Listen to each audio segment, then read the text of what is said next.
প্রিয় দর্শকগণ, শান্তিবার্তা চ্যানেলে আপনাদেরকে স্বাগত।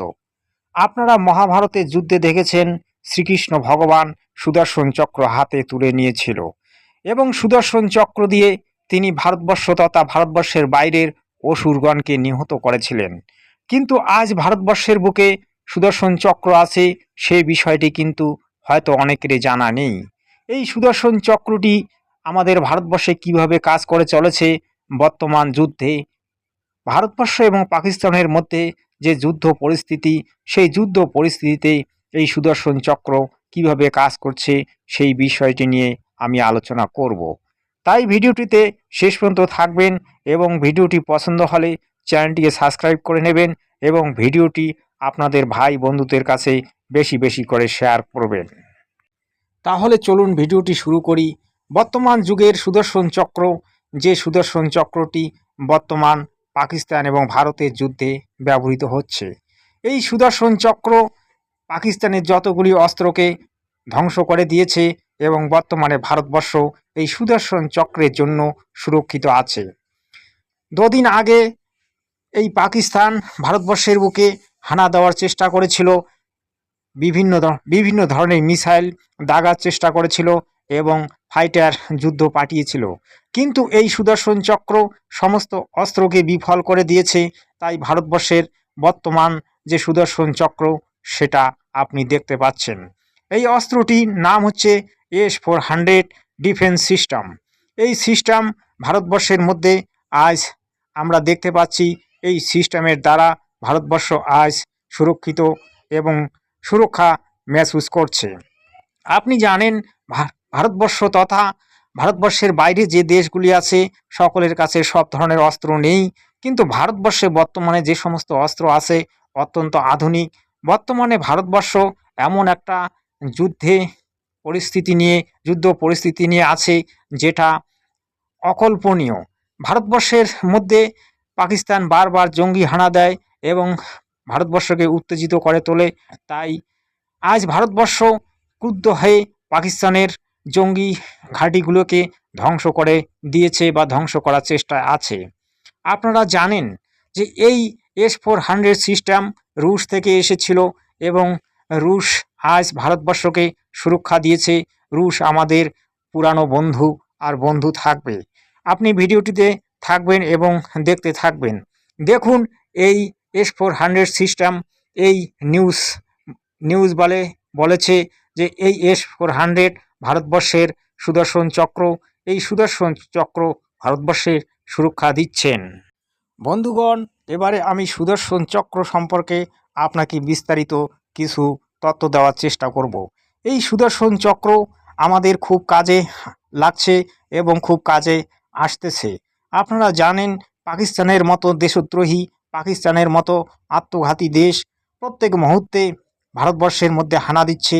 তাই আমাদের মাননীয় সরকার এবং সরকার মহল এই ডিফেন্স সিস্টেমকে রুশের কাছ থেকে কিনে নিয়েছে এবং এটি বর্তমানে ভারতবর্ষের সুরক্ষা ব্যবস্থায় অত্যন্ত অত্যাধুনিক একটি অস্ত্র। এই ডিফেন্স সিস্টেমে অত্যাধুনিক মিসাইল এবং অত্যাধুনিক যন্ত্রপাতি দ্বারা সুরক্ষিত এবং অত্যাধুনিক যন্ত্রপাতি দ্বারা লেস আছে। আপনারা জানেন যে এই সুদর্শন চক্র আমাদের ভারতবর্ষে থাকা দরকার এবং ভারতবর্ষের মধ্যেই আমরা যাতে আগামী দিনে এটি উৎপন্ন করতে পারি, সেজন্য আমাদেরকে কাজ করতে হবে। ভারতবর্ষকে আমাদেরকে সুরক্ষিত রাখতে এবং ভারতবর্ষের যন্ত্রপাতিগুলোকে উন্নত করতে আমাদেরকে সরকারকে সহযোগিতা করতে হবে, যাতে ভারতবর্ষ একটা সুন্দর সমাজ শৃঙ্খল গড়ে তুলতে পারে এবং ভারতবর্ষ আত্মনির্ভর হতে পারে। সেজন্য ভারতবর্ষের প্রত্যেকটি নাগরিককে সজাগ হতে হবে এবং সরকারের সঙ্গে হাত মিলিয়ে কাজ করতে হবে। আপনারা জানেন সেই শ্রীকৃষ্ণের জমানায় যখন বারবার যুদ্ধ হয়েছিল, তখন শ্রীকৃষ্ণ ভগবান সুদর্শন চক্র দ্বারা সকল দানবকে হত্যা করেছিলেন এবং প্রতিহত করেছিলেন। তা বর্তমান যুগ তো আর সেই যুগ নয়। বর্তমান যুগ হচ্ছে আধুনিক যুগ, যন্ত্রপাতির যুগ। এই যুগে আমরা যতটা আধুনিক যন্ত্রপাতি উৎপাদন করতে পারবো, ততটা আমরা শক্তিশালী হব। তাই ভারতবর্ষের প্রত্যেকটি মানুষকে শিক্ষিত হতে হবে এবং শিক্ষিত হয়ে দেশান্তরে আমাদের শিক্ষা ব্যবস্থাকে গুঞ্জিয়ে দিতে হবে যে আমরাও কিছু করতে পারি এবং আমরা সে ভারতীয় নই, আমরা ভারতবর্ষের বাইরেও আমরা থাকব এবং সমস্ত দেশান্তরে আমাদের জয় গুণগান আমরা করাতে যাতে সক্ষম হই সেই বিষয়ে আমাদেরকে কাজ করতে হবে। আপনারা জানেন যে এই যুদ্ধ যে চলছে, এই যুদ্ধের শেষ পরিণতি কী হবে সেটা বলা মুশকিল আছে, কিন্তু আমি জানি ভারতবর্ষের মতো দেশকে হারানো অসম্ভব। কারণ ভারতবর্ষ এমন একটা দেশ যে কখনো কারো কাছে মাথা নত করেনি, আজও টিকে আছে, কালও টিকে থাকবে। কারণ আমরা সনাতনী, সনাতন শব্দের অর্থ হচ্ছে শাশ্বত চিরন্তন, যেটা চিরসত্য, যেটা কোনোদিন ধ্বংস হয় না, সেটাই হচ্ছে সনাতন। আমরা এটা আরও বলতে পারি যে সনাতন সৃষ্টির আদিতে ছিল এবং থাকবে। এই সনাতনকে যারা ধ্বংস করতে চায় তারা নিজেরা ধ্বংস হবে।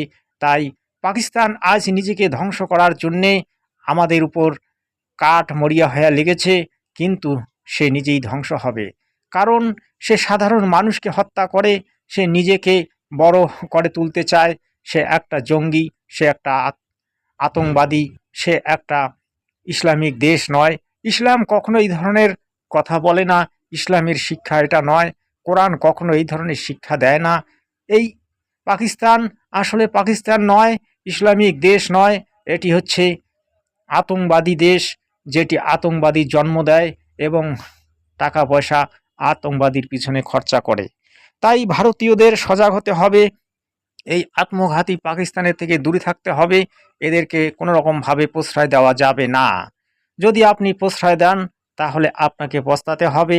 তাই আমাদের সরকার এই সালে সমস্ত পাকিস্তানিকে এই দেশ থেকে বিতাড়িত করেছেন। আগামী দিনে সমস্ত পাকিস্তানিকে বিতাড়িত করতে হবে যাতে পাকিস্তানি এই দেশে প্রবেশ করতে না পারে। কারণ পাকিস্তানি আমাদের পিছনে লুকিয়ে গুলি করার চেষ্টা করে, আমাদের মধ্যেই বিভেদ করার সৃষ্টি করে। তা আমাদের এই সুদর্শন চক্র কখনো পাকিস্তানকে মাফ করবে না। কারণ আমাদের এই সুদর্শন চক্র সর্বদা সচেষ্ট থাকবে এবং সচেষ্ট রাখার চেষ্টা আমরা সর্বদা করব। আমাদের ভারতীয় সৈনিকরা ডিফেন্স সিস্টেমকে কাজে লাগিয়ে আজ পাকিস্তানকে মুহূর্তর জবাব দিচ্ছে এবং আগামী দিনেও দেবে। আমি আজ এই ভিডিওটি এই কারণে তৈরি করলাম, কারণ বর্তমান যুগে সুদর্শন চক্র সম্বন্ধে আমাদের প্রত্যেকেরই জানা প্রয়োজন। আপনারা জানেন বর্তমান যুগ শ্রীকৃষ্ণের যুগ নয়, বর্তমান যুগ দেবতার যুগ নয়, বর্তমান যুগ হচ্ছে মানবের যুগ, মানবতার যুগ। যে মানবতার বিরুদ্ধে কাজ করবে তাকেই মুহূর্তর জবাব দিতে হবে আর তার বিরুদ্ধে রুখে দাঁড়াতে হবে। হাত গুটিয়ে বসে থাকলে চলবে না। ভারতবর্ষের নেতাজি সুভাষচন্দ্র বসু বলেছিলেন যে আমাদের এক গালে চর মারবে তার দুটি গালে চর মারতে হবে। তা বন্ধুগণ, আমাদের সেই সময় এসেছে। আমরা চুপচাপ ছিলাম, কিন্তু আর চুপ থাকার সময় নয়। আমরা সর্বদা সজাগ থাকব এবং শত্রুপক্ষকে আমরা আহত নিহত করার চেষ্টায় বদ্ধপরিকর থাকব। যে আমাদের এক গালে চর মারবে তাকে আমরা দুটো থাপ্পড় মারব এবং তাকে উত্তর দেব, তুই কে? তুই আমাদের সঙ্গে লড়তে পারবি না। যদি লড়তে চাস তাহলে মাঠে এলে তোর দুর্দশা হবে, তুই সমূলে ধ্বংস হয়ে যাবি। তাই পাকিস্তানের আজ এই দশা হচ্ছে। পাকিস্তান নিজেকে একটা ইসলামিক দেশ হিসাবে গণ্য করার চেষ্টা করে, কিন্তু আসলে এই দেশ হলো আতঙ্কবাদীর দেশ। তা ভিডিওটিকে আমি আর লম্বা করছি না, আপনারা বুঝলেন সুদর্শন চক্র কী